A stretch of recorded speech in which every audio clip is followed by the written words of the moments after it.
So we're on 43a. We started the Mishnah. In the Mishnah we were discussing about the lulav. How many days do we take the lulav and the arava? Now, usually when it comes to the Mishnah says that a lulav, if the first day of Yom Tov falls out on Shabbos, then we will take the lulav on Shabbos. If not, if it falls out on any other day, then we will not take the lulav. Shabbos will push off the mitzvah of lulav. And with Harav, we flip it towards Hoshana Rabbah. If Shabbos falls on Hoshana Rabbah, then in the Beis Hamikdash they took the arava and they went around the mizbeach. If it was any other day, they didn't take the arava and go around the mizbeach. So for the arava, it was if Shabbos was the last day, then the mitzvah of arava pushed off that of the mitzvah of Shabbos. And if it was any other day, then it wouldn't push it off. And for lulav, it was the first day that pushed it off. The first day was daraisa. The first day of lulav, it was a mitzvah daraisa. It was a mitzvah min haTorah. It was a biblical mitzvah. Therefore, it would be doicha Shabbos. For any other day when it was only Rabbanan, it did not.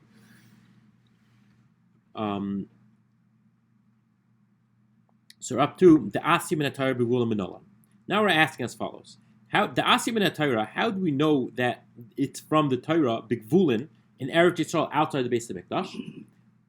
Minolan. How do we know that the Torah instructed us to take a lulav?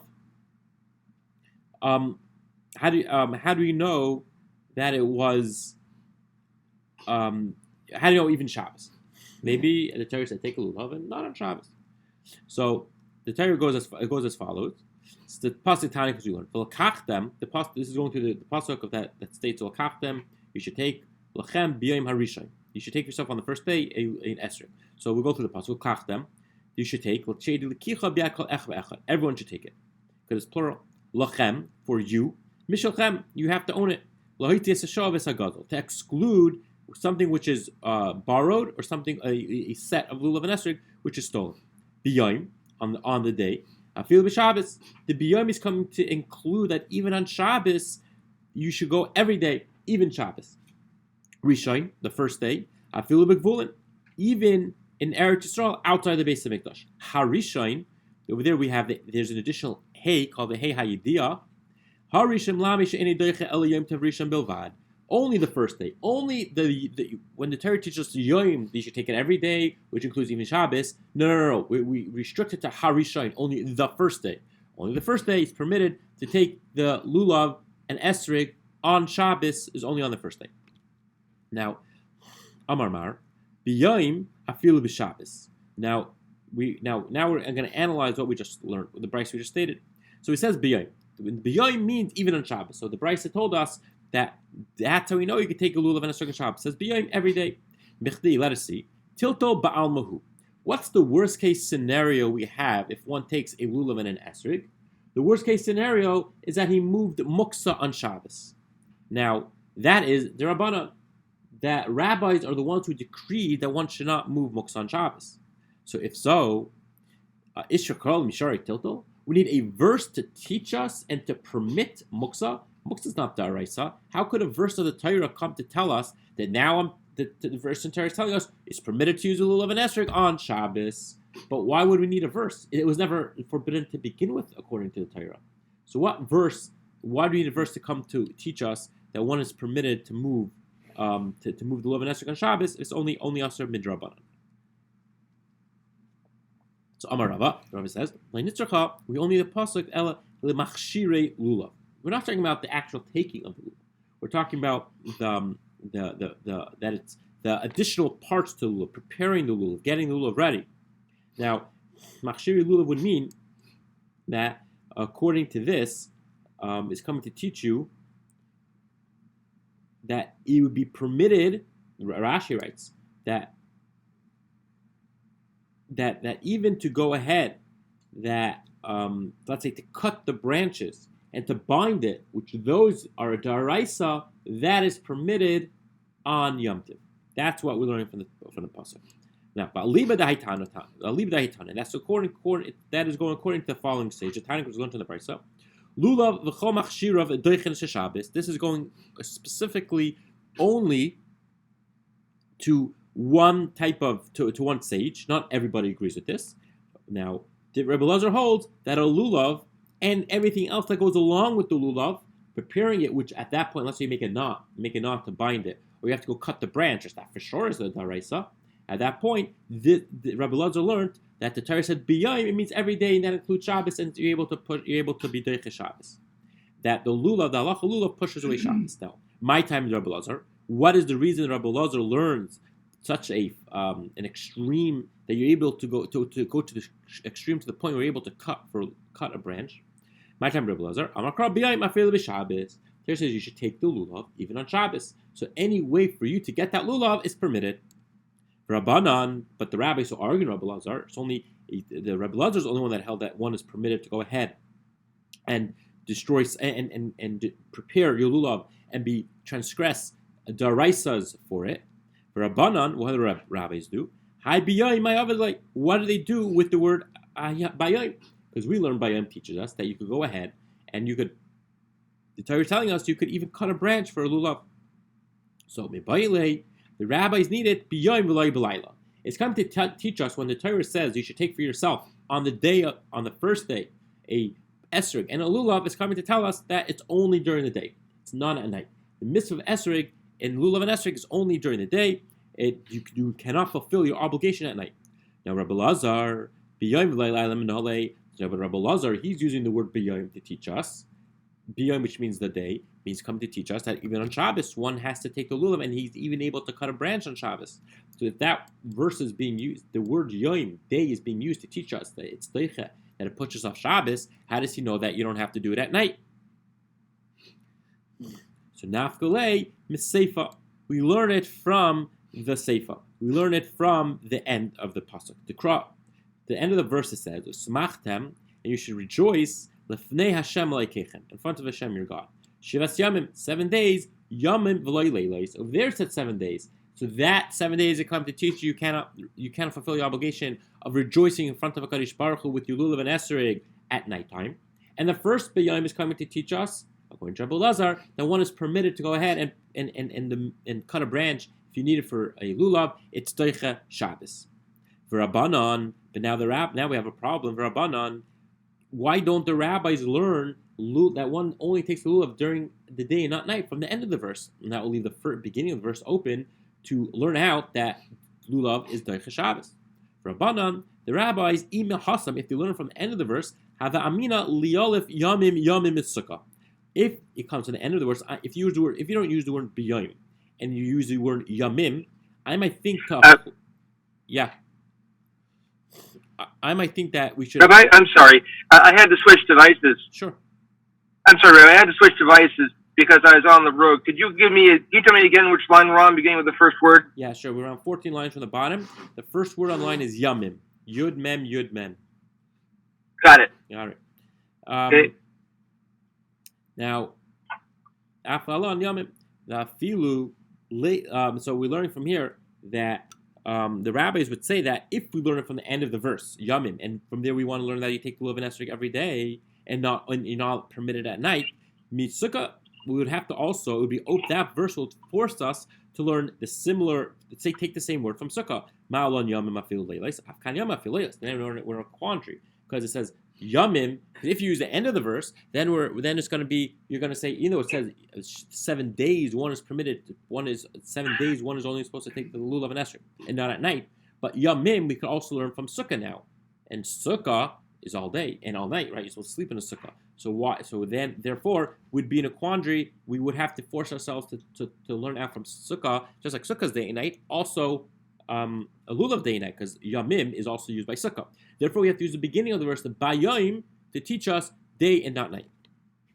Now, the sukkah gufa minola. Now that we mentioned that we are supposed to go, now that we mentioned that a sukkah is day and night, and we would be forced to learn from it, obviously we know that a sukkah is day and night, but how do we know a sukkah is day and night? So we're asking, the sukkah gufa minola, how do we know a sukkah is supposed to be, the mitzvah sukkah is day and night? Meaning at nighttime, you fulfill the mitzvah. The Tanrabbanan, we learned in the following brayso. Basukkah yisteshu shivas yamim. The Torah teaches us in huts you should sit 7 days. Yamim afilu b'leilos, days including the nights, because I'm assuming his yamim is plural, so it's coming to include the night. Ata omer yamim afilu leilos. Now the Gemara is questioning: is it true that we really say days, even nights? Or is it days and not nights, and your one does not sit in sukkah at night? V'dinu, and it's even the kavachomer. Nemar kan yamim v'nemar belulav yamim. It says yamim by sukkahs. By sukkah. It says yamim by the lulav. Both have the same exact letters. Ma lahalan yamim v'loy leilos. Just like by sukkah, it's days and not nights. Afkan yamim v'loy leilos. Also by sukkah, we could learn out it's days and not nights. Maybe kol chaladera. We could take the opposite opinion. Zu nemar kan yamim v'nemar bimlum yamim. Just like it says by sukkah yamim, but also by bimlum. By bimlum was in Shmini. In Parsha Shmini, when with Moshe and Aaron set up the Mishkan for the first time for 8 days, the Torah writes that that for 7 days, at the I think it was 8 days, maybe or 7 days, at the entrance to the Oyel Moed, they did not leave. Moshe was not allowed to leave the temple, the Mishkan, for all 7 days. And then it says Yamim Vilayla. So just like by Muluim, it was day and night. Maybe when it says Yamim by Sukkah, it means day and night. Or perhaps the Yamim by Sukkah is like Lulav, just like Lulav is only during the day, not at night. And also by Sukkah, maybe it's only day and not night. So that's our question right now. And then we say Yamim afilu leilos, avkan Yamim afilu leilos. So therefore, just like B'Mluim is day and night, also here day and night. So Nira, now Nira lemi doime. Now we're trying to figure out which one is Sukkah more comparable to. Miluim, where it was day and night, or Lulav, which is only during the day, not at night. Now, Dan and Davar, now also, which one should we learn from? So, Dan and Davar shebitzvasai kol hayom. Let us learn out for something which is mitzvah is all day, which is the Sukkah. The Sukkah, the mitzvah is day and night. I mean,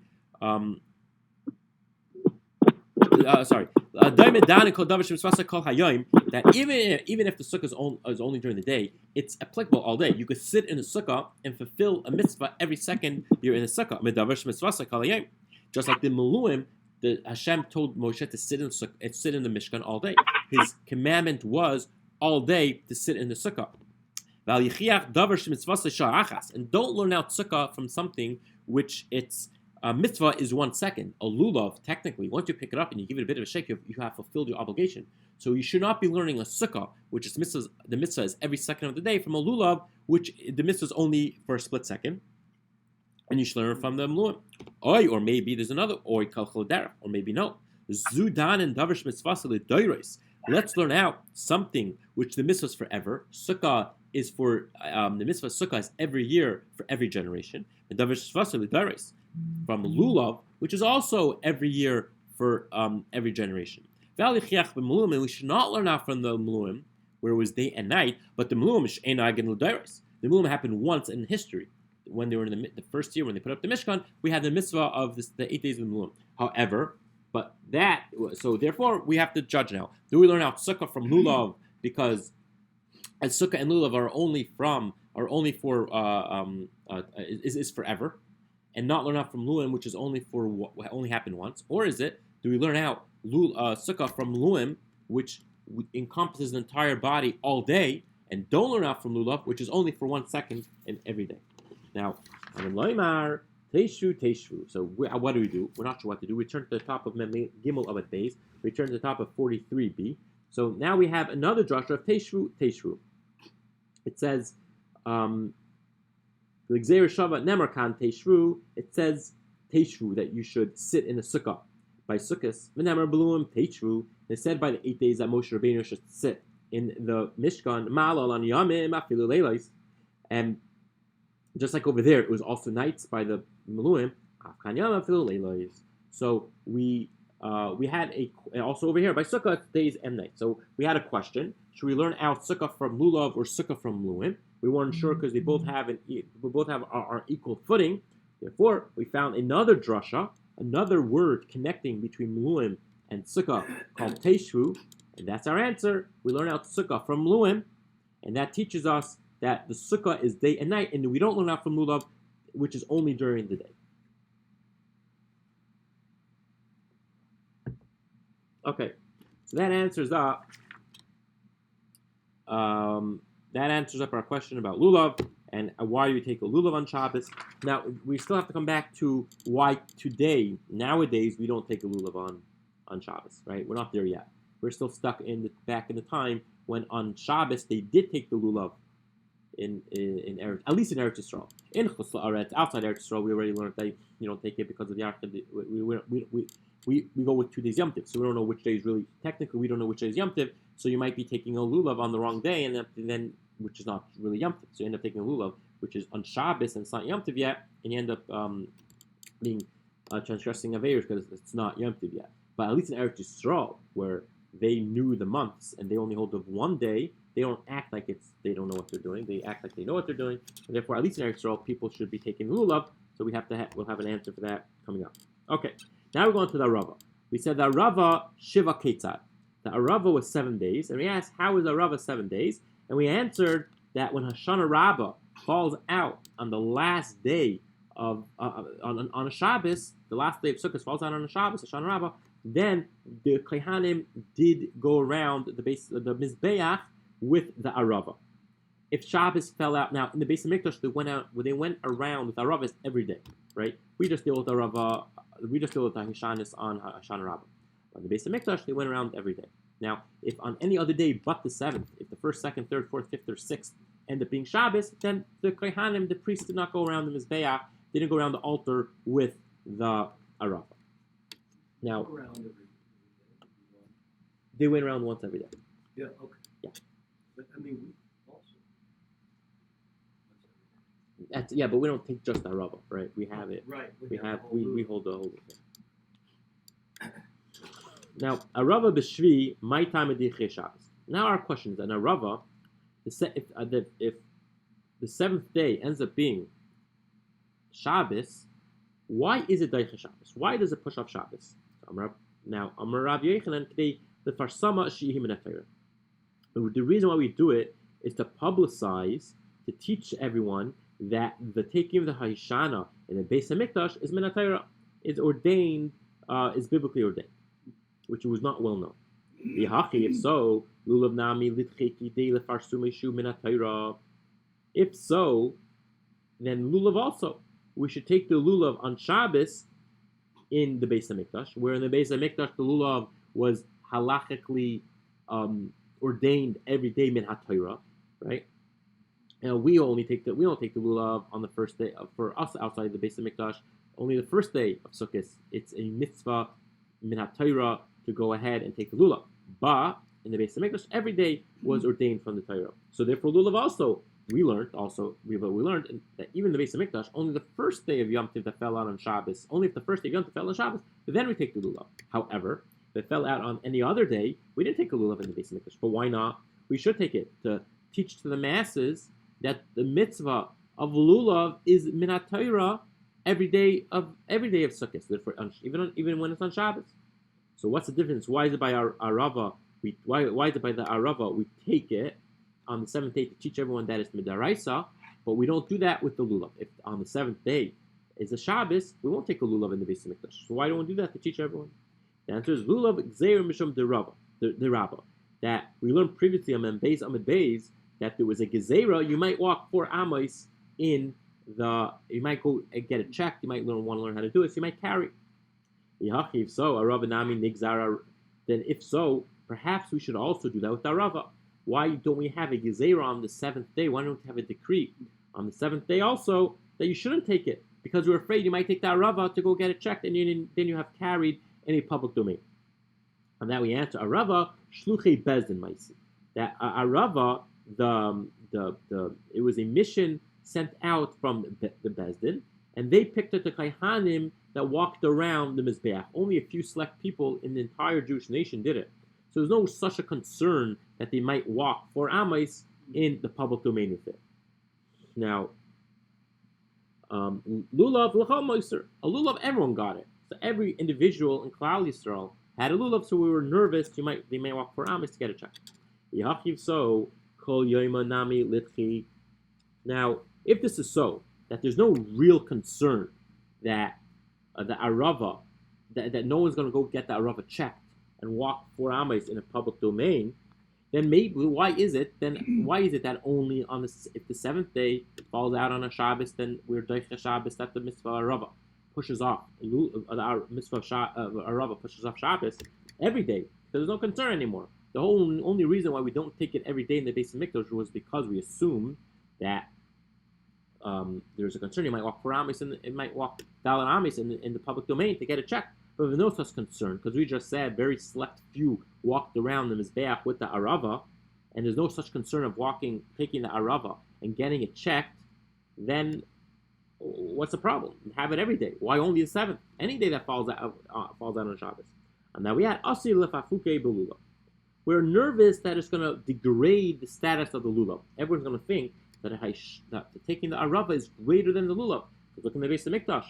The lulav, if the Ishana was taken every day, even on a Shabbos, even when it falls out on Shabbos, and not lulav, and lulav was only restricted to the first day, we'll think that the reason is lulav is not as great as a Ishana. And therefore, we don't want to degrade the mitzvah of lulav. And now we say, at least on the first day. But then if the first day falls out on Shabbos, you're not going to be mizalzel, you're not going to degrade the mitzvah of lulav, because you're also taking the lulav on Shabbos in the Beis Hamikdash. If the first day of Sukkah fell out on a Shabbos, then they did take the lulav in the esrog. So if you're taking the lulav in the esrog anyway, so at least take along the arava with it, because at that point no one's going to think that one is greater than the other. Now that loy mukacha milsa am lulavu the chadafi. Now that we say that we're going to say that there's nothing great about taking the arava when at the same time you're taking the lulav, because the whole point of taking it on Shabbos was to go ahead and prove to the world that the mitzvah of arava is the araisa. But if you're only taking the arava on Shabbos at the same time as you take the lulav, everyone's going to think the reason why you're taking the arava is because anyway you're taking the lulav. So therefore, taking an additional ishanis is not going to change anything. So therefore, basically each one wanted its own day. Now. And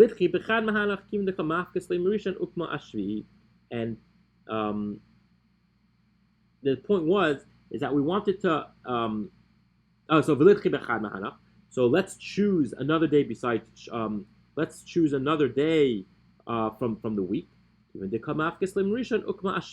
So at the end of the day it comes out that we wanted to prove to the masses that the mitzvah rava is also min ha-Torah. And we don't want to do it on the first day because it's not going to prove anything. Because if you do it on the 5th, then we're going to say the reason why you took the Ishana, the Rava, is only because you took the Lulav. So therefore we picked a specific day, the 7th day, the Lulav has its day, the Lulav has its day, the first day.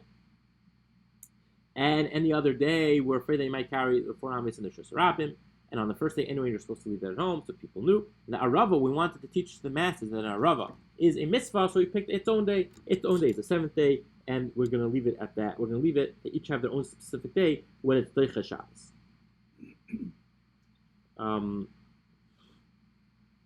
So we wanted an evident day that the reason why I'm taking it is because it's midaraisa, and so we picked the 7th day. Now, if so, if that's so, why don't we also today go ahead and take the Hishana on the 7th day? If the 7th day falls out on Shabbos, why don't you do Hishanas? Because just like in the Beis Hamikdash, it was doichet to teach the world that it's midaraisa. So why don't we do the same?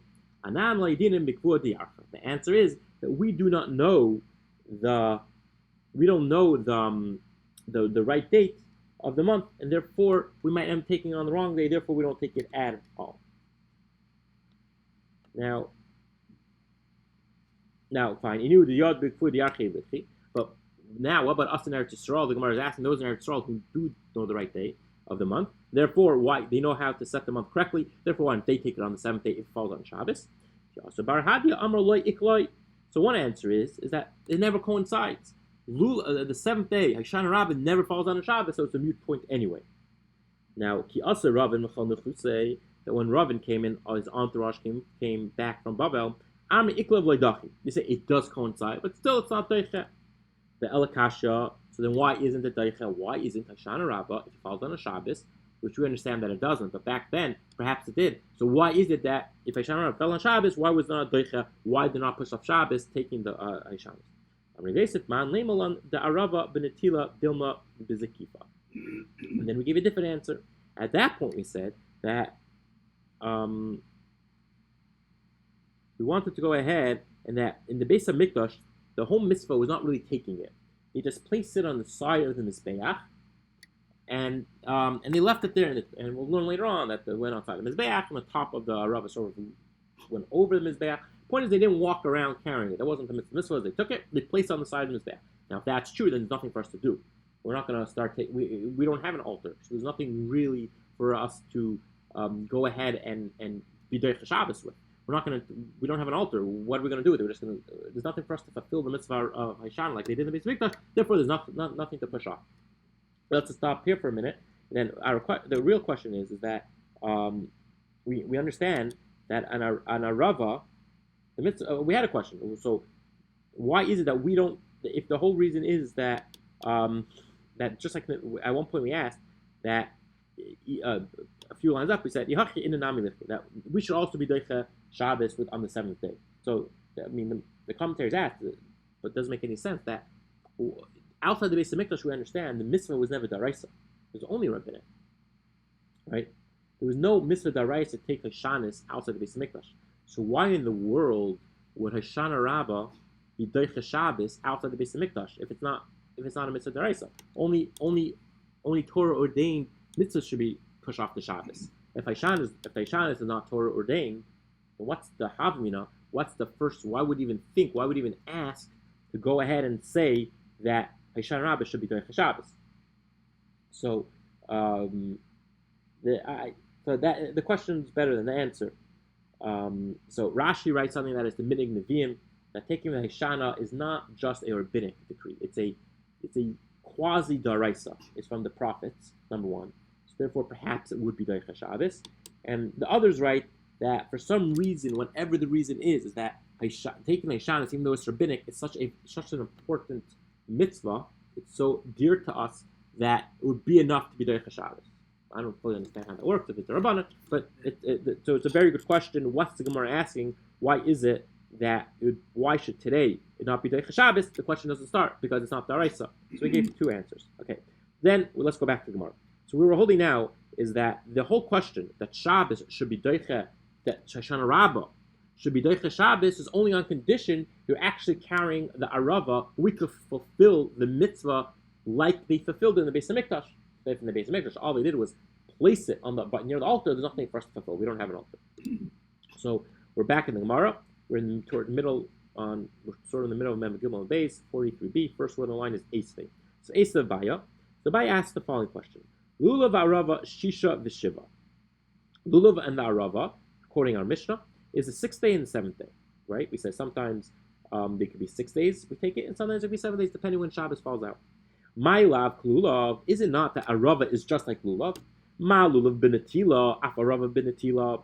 Just like in it, arava is that you have to take it and shake it a little bit. That's the mitzvah of lulav, and the Mishnah puts them together. So we could assume that arava is also the mitzvah of arava is taking and shaking a little bit. And that would answer Rav Yosef's question that just asked: is it not that arava is just standing it by the altar? Therefore, we can't fulfill it anyway. So what's your question for us to be doicha Shabbos? There's nothing for us to be doicha. On that, Abaye is saying, no, perhaps the arava is just like the taking, and we should prove for the Mishnah because we place arava next to lulav. So on that we say midi area hadikisa fatisa. Why are you saying that? Just because the Mishnah puts them together, there's no proof. We could say one is with shaking, and one is with taking and shaking, one is just placing by the altar. Now it's via Abaya.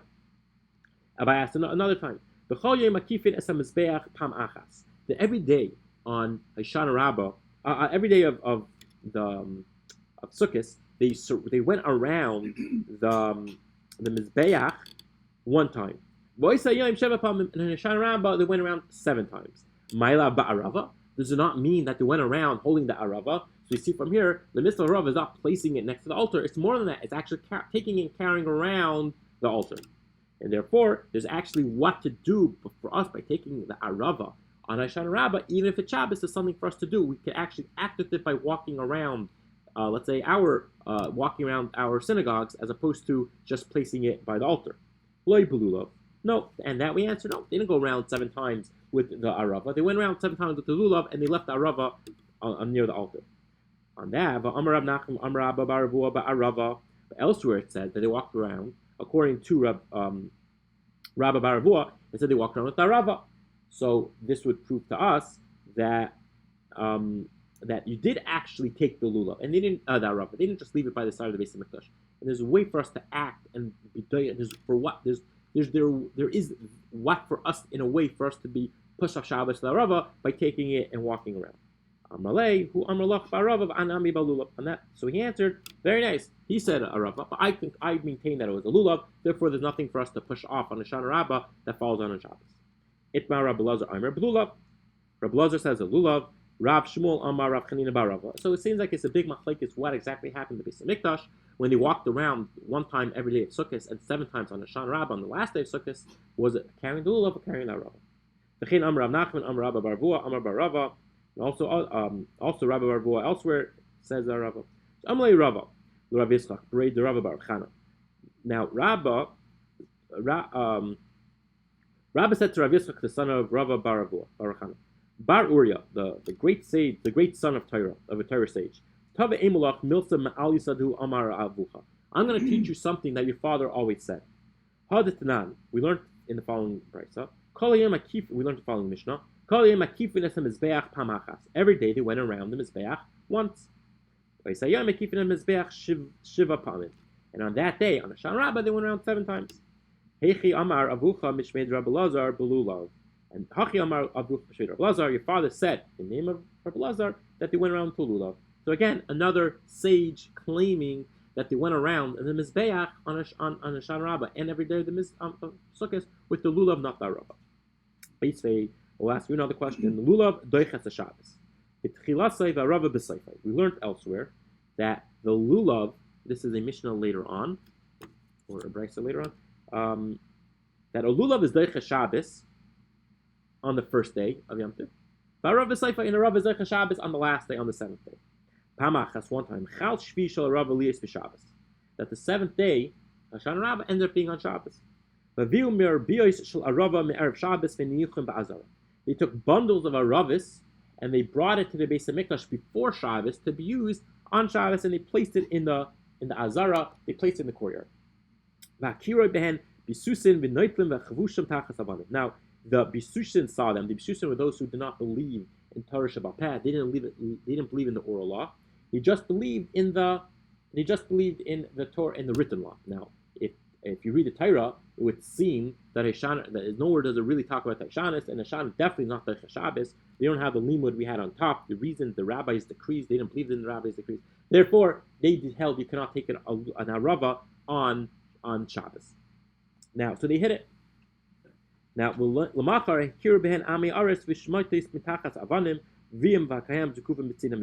next day, when the nation throngs came to the Beis Hamikdash, they saw these hidden aravis. They took them out. They gave them to the priests, and the priests walked around the Mizbeach. Because they did not agree that, now this is the main word, shiyachvait, the waving of the arava pushed off the Shabbos. So that was the end of the brisa, or the Mishnah. So, yeah. So, but the point is that the Mishnah said, chibut, that they waved the arava. Those people didn't agree that we wave the arava on a Shana Rabbah. So we see that on Shabbos. It won't be doiches Shabbos. But we see that we said the word waving. So we see from here, we didn't just place the arava on the side of this band. Actually wave it. There's what to be doiches Shabbos with. There's what to push off Shabbos with. So he to yukta. At the end of the day, we leave off. That's a very good proof that is a good question. That we actually do use the arava in a manner that could be doiches Shabbos. So why is it? That leaves us with the question now. Nowadays, why is it that we don't go ahead and if the 7th day falls out on Shabbos, we should be doiches Shabbos, and you should be able to take the arava. Now, one of the sages said that it never happens, but to the one that said that it does happen, but we are not doiches Shabbos, why not? Why is it not like lulav?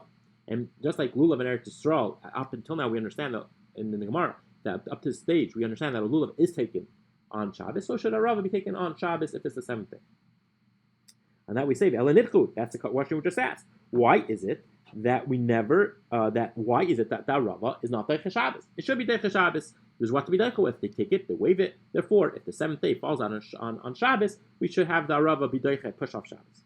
Now the answer is Kivin Danan Loi Dachinon. Since in Bavel it wasn't Deicha, because in Bavel, nor the lulav was never Deicha, nor was the Arava Deicha Shabbos. It never pushed off Shabbos because we didn't know the right cycle of the moon, and we're afraid that it was the wrong day.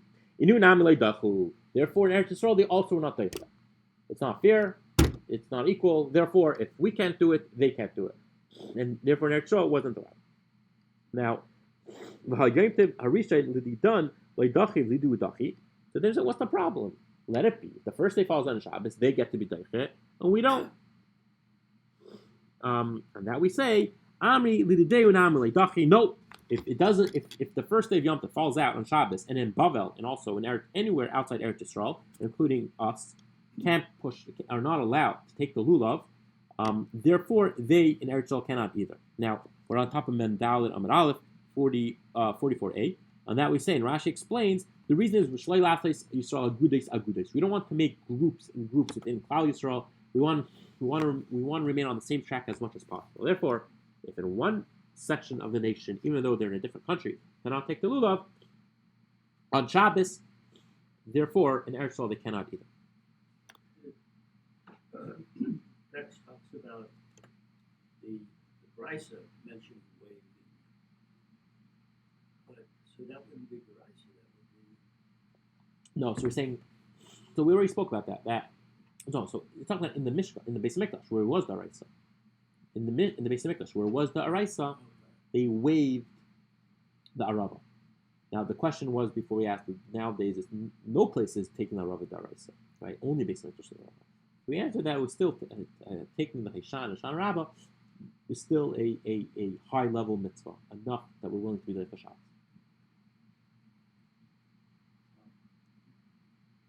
So right now, that's pretty much our answer. The reason why today in Eretz Yisrael we don't take the Arava or the Lulav is because the reason is because if outside Eretz Yisrael they can't take it, inside Eretz Yisrael also we cannot take it. Now, Velakashya Hanetarti, but we still have a question between these two following brises. The Tana Chada, one is learned. Kol ha'am malichin esu leveim harabais. The entire nation took their lulav to Temple Mount. So the Tana idach lebeis haknesas. Umasritzin kan bisman shbeis hamikdash kayim kan bisman shein beis hamikdash kayim. Previously, we had a following question. We said we don't understand. What the Gemara said is that the entire nation took the lulav to harabais, and then we had a country, and then elsewhere it said the entire nation took the lulav to shul. And in both cases, was talking about on Shabbos. So we asked previously. This was asked on yesterday, Mem Gimel Amar Aleph, and the answer was one was in the Beis Hamikdash was around, and one wasn't. When the Beis Hamikdash was not around, they took the lulavim on Shabbos to shul. So that's a question. What do you mean? We just finished saying that also in Eretz Yisrael they didn't take the lulav on Shabbos to shul. No, like I divided bisman shemikdash kayim ends up being no. Both brises that talk about the Beis Hamikdash and shul are both referring to the time when the Beis Hamikdash was still around. Like Kash kam the Mikdash kam b'gvulim. Not a question. One was talking about taking those who were able to go up to Harbayis, those who lived within the vicinity of Temple Mount. They're able to walk on the first day up to Harbayis. And the other one's Bigvulan. Others are other people living in Eretz Yisrael outside the vicinity of the Beis Hamikdash. They took it to shul.